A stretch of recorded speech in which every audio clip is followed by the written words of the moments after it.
So things don't always turn out like you plan. Unfortunately, I had done this video once already today, but for some reason my microphone wasn't working, so I have no audio at all in any of the segments that I had produced earlier. So here we go.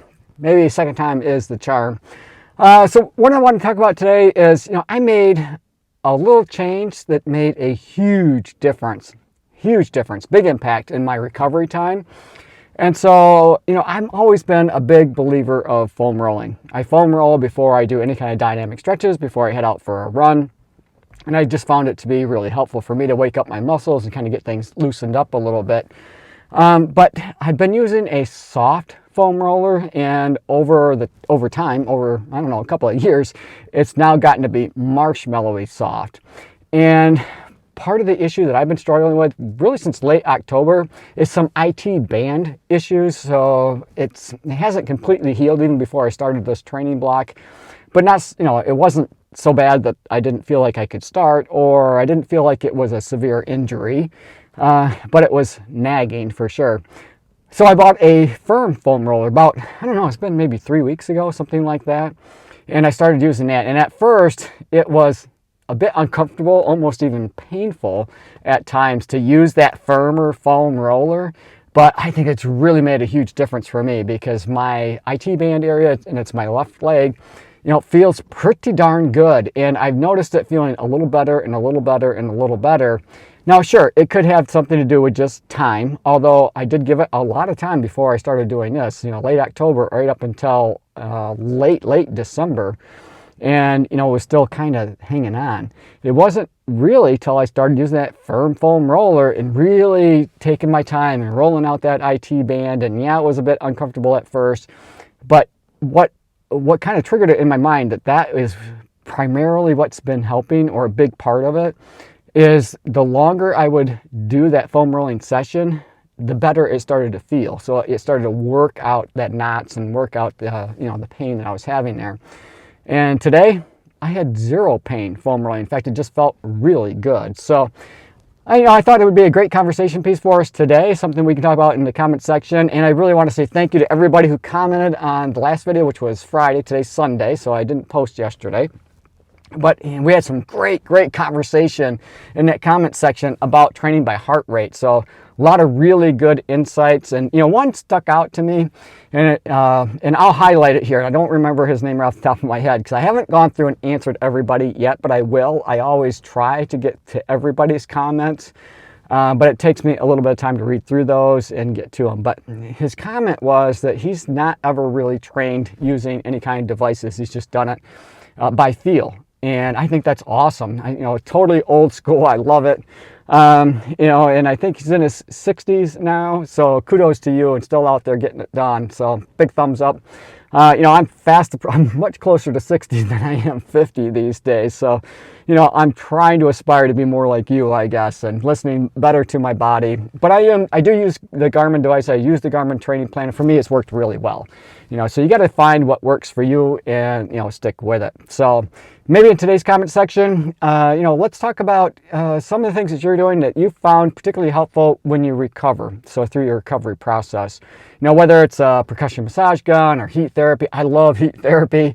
I've got a sauna blanket. I love climbing in that thing. I'll be doing that this afternoon, especially on my rest days my rest days are rest days. I know some people still go out and do other things, but I'm kind of that age where I need a full 24 hours off from doing any kind of, physical types of things where I'm really kind of trying to train. Doesn't mean I'm just sitting around all day. I might go for a walk, something like that, but not really pushing my body because I need that time to rest and recover. So, all right, that's it for now. One thing I do want to talk about is the run that I just completed. So today, oh my gosh, talk about trying to run old school. So this is where it would have been really helpful for me. Part of what I was doing when I was filming this earlier, because I did this segment before, is I loaded up my run on my watch, And I was going through just to look at what the format was for today. And it was to warm up for 10 minutes, run hard for 5 minutes, preferably uphill if you can, rest for 2 minutes, repeat that process 4 times. So that was the recipe for today. When I backed out of the view mode, somehow I backed out of the workout altogether. So when I hit start, it just started a typical run. So it didn't have my intervals loaded up or the workout loaded up to my watch today that I was going through. So that's just something I got to keep in mind later, because when I go back and review this, it's going to show up as if I didn't do the intervals today.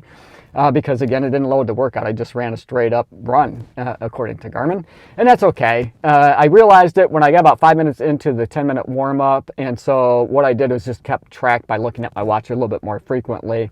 And so, I'd look down, I'd see when, my 10-minute warm-up was up, and then I ran hard for 5 minutes, and then I would glance down and see, and I would take 2 minutes to recover, and then I'd look and run hard for 5 minutes. But it just required that I looked at my watch a little bit more frequently than I normally would have. So, but I don't really have any, great hills to run, and I promised myself, or made a goal for this year to do more trail running. So I thought, perfect. I'll come out to the trails, kill 2 birds with 1 stone, try to work on getting my local legend status back. Still not quite there, but also run on some softer surfaces, which was a big goal of mine for this year, because at first I love running the trails, as you guys know, but it's also easier on my body too. All of that pounding, I'm not pounding the pavement so much. So that's what I was doing today, and being out on the trails I think is somewhat equivalent to running up hills, because it is particularly a bit more difficult. And what I love about the island, it's about a little less than 3/4 of a mile around, so it's not huge, but it's somewhat rolling hills. So they're not really steep, so there's not a ton of elevation, or you're not declining so much. So not like running some really steep trails, something like Seth might be running out there in Colorado, where you got to really put on the brakes going downhill. I don't have that. I can pretty much try to keep or maintain my pace, or even pick up the pace going down these hills, because they're pretty gentle, but they're rolling, and it gives you enough, I think, to raise your heart rate and work on that VO2 max and strengthen your legs and glutes and all that kind of good stuff. So I think it's a perfect recipe for me out here today. All right, so hey, thanks for making it to the end of the video. I hope you guys enjoyed it. As always, run tall, run strong, be kind to one another. Thanks for watching, and we'll see you next time right here on Run Tall with Tim.